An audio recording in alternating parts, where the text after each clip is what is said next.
everyone, and welcome back to your favorite entertainment recap show, What's Up, What's Down? I'm Courtney. And I'm Kayla. Let's get started. Okay, so the new Bachelorette has been announced. Rachel Lindsay, a lawyer from Texas, is going to be the new face of ABC's The Bachelorette.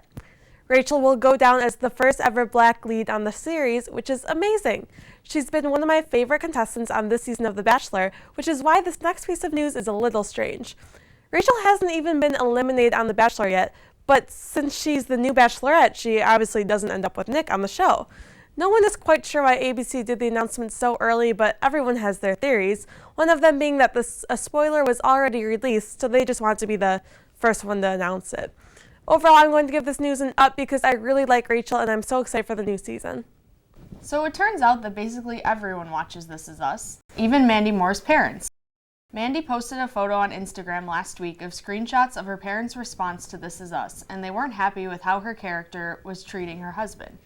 Her mom said, "Great show tonight, Mimi, pretty heavy, wow, XOXO." And then another text that said, "Although Rebecca has issues, doesn't she? Hopefully she is made to look better in the future episodes. Right now, Jack is the superhero."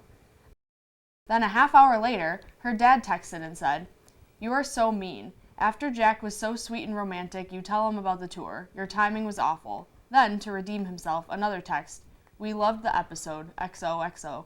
She captioned the post, "Mom and Dad really know how to keep it real. Thanks, guys." Unbreakable Kimmy Schmidt has been renewed for a third season, and the first look for season 3 has just came out. And it channels the show's inner Beyonce. Take a look. I don't care. I don't care. Kimberly, use your key. I'm lemonading.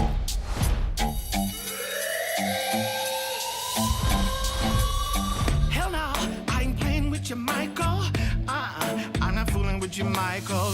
Back up, I ain't playing with you, meatball. Michael, I'm not playing with you, meatball. Hey, play off my truck. Titus. The new season will come to Netflix May 19th. I stopped watching after season 1, but this just reminded me of how much I love the show, so I'll have to get back in and watch the rest. Ryan Murphy has just announced that the next season of American Horror Story will be about the election. The season that we begin shooting in June is going to be about the election that we just went through, so I think that will be interesting for a lot of people. Apparently there will be a Trump in it as well. I don't watch the show, but I'm guessing for fans of the show, I would give this an up. So Courtney, let's talk about the Grammys. What did you think? I thought it was overall a very entertaining show. I thought James Corden did great as the host. Can we talk about outfits? Yeah, of course. CeeLo Green? He was a literal Grammy. So creative. I saw this article that said, that he claimed it wasn't him. That's so funny. Obviously, no one else would do that, so. I know. I loved it. And then... Who was your favorite dress? No? How do you not? I have 3 in my head right now. I don't remember what anyone looks like. Okay, well, Carrie was my favorite. And then also Faith Hill looked really good. And, didn't really have 3 in my head, only had 2. But Demi looked good. Yeah, Demi's gorgeous. Yeah, she is, yeah. For sure. She did a great performance, too. She did Yes. good. Amazing voice. Wasn't too annoying, redeemed herself for me. So what'd you think about the awards? I'm mad about one. I know which one you're mad about. I thought 21 Pilots deserved the award. Not even. I thought they were the total dark horse in the category, and I was very happy for them. No, it belongs to Rihanna and Drake. Did not, clearly, because they did not take it home. So it's uncomfortable for you, but very comfortable for me. I hate 21 Pilots. Sorry about that. Are they the ones that accepted in their underwear? Yes. I did like their reasoning, I'll admit. Pretty cute. Yeah. It was good. So, did you think Adele deserved the 3 big awards? Maybe not all 3 of them, just because I know everyone was mad that Beyonce didn't win the album of the year, and then people are really mad about the pop vocal album.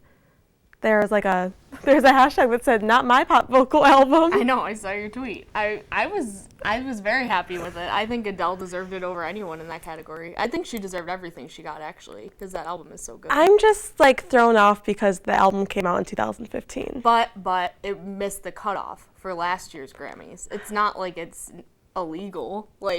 I just think it's weird. It missed the cutoff, so then they entered it this year. It makes sense. You just gotta look into the logistics of it like I do. Okay. I think she deserved it. And I thought she was very humble about it. She is. With the whole thing. Yeah. So that was I good. agree. I like her a lot. Okay, I'm going to be brief on this, but the nominations for the ACM Awards were announced, and it looks like it's going to be a very competitive show. Leading the nominations is Keith Urban with 7 nods, and I'm so happy for him because Ripcord is an amazing album. Up for Entertainer of the Year are Carrie Underwood, Keith Urban, Luke Bryan, Florida Georgia Line, and Jason Aldean. Do I even need to comment on this? Me going on about this would just be redundant. Let's just say a certain someone was also nominated for Female Vocalist of the Year, and I will be anxiously tuning in on April 2nd. I'm giving these nominations an up. Selena Gomez just released a new song featuring Kygo. The song is called It Ain't Me, and I gotta say I really like it. So far the song has gotten a generally good reaction, minus some from someone who pointed out that the beginning of the song sounds pretty similar to 3 Empty Words by Shawn Mendes. Take a listen for yourself. I had a dream, we were sipping whiskey neat, highest floor of the Bowery, and I was high enough. I admit they do sound very similar, but I still love both songs. The full-length trailer for the live-action Beauty and the Beast was released last week, and it looks amazing. The title song of the movie is performed by Ariana Grande and John Legend, and it really adds something modern to the classic tale. Take a look at the trailer. Certain as a sun. Rising in the east.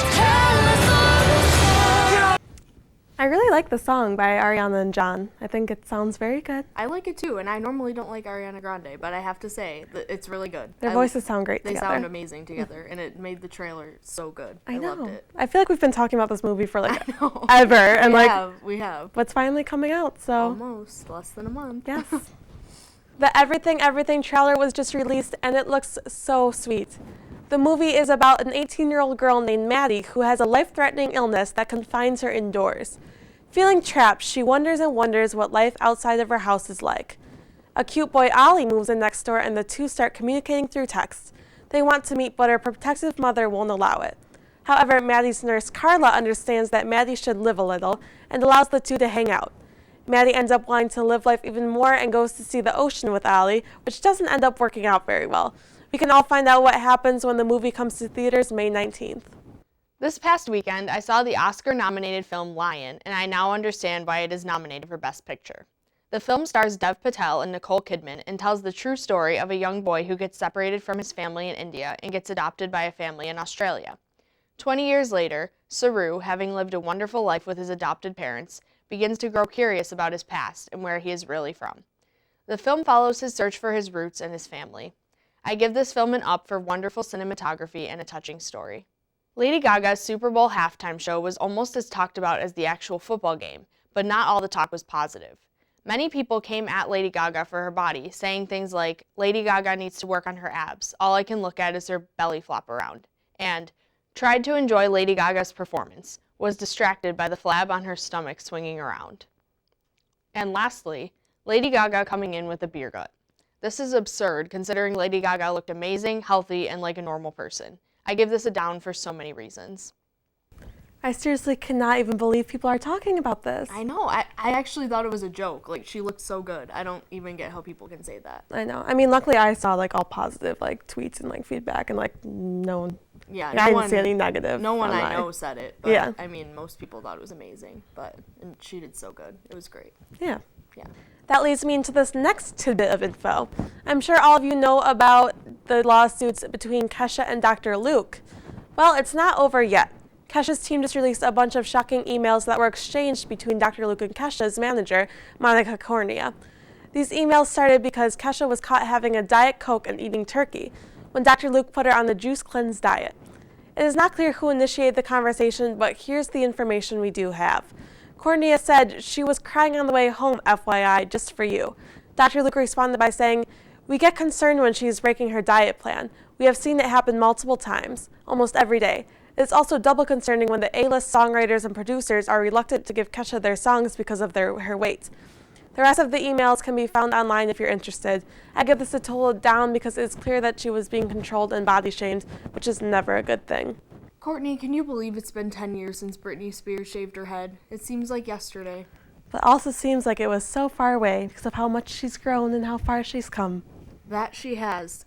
Good for her. Some of my favorite news from this week would have to be Thomas Rhett and his wife Lauren's announcement that she is pregnant. Not only that, but they also had previous plans to adopt a baby from Africa, which they announced in the same post. The two shared the news with an Instagram photo of them holding balloons that spelled out baby. Lauren captioned the photo, "Oh baby, actually babies. Our hearts are exploding with happiness for y'all to meet our new baby who we are bringing home from Africa soon, who is also going to have a little brother or sister because, surprise, there's a sweet baby in my belly too." Well, it seems as though that might be all the time we have tonight for What's Up, What's Down. We're so sorry we have to leave you. I promise I'll never do it again. Next week you probably will. That's right, we probably will. We'll see you next week on What's Up, What's Down. I'm Kayla. And I'm Courtney.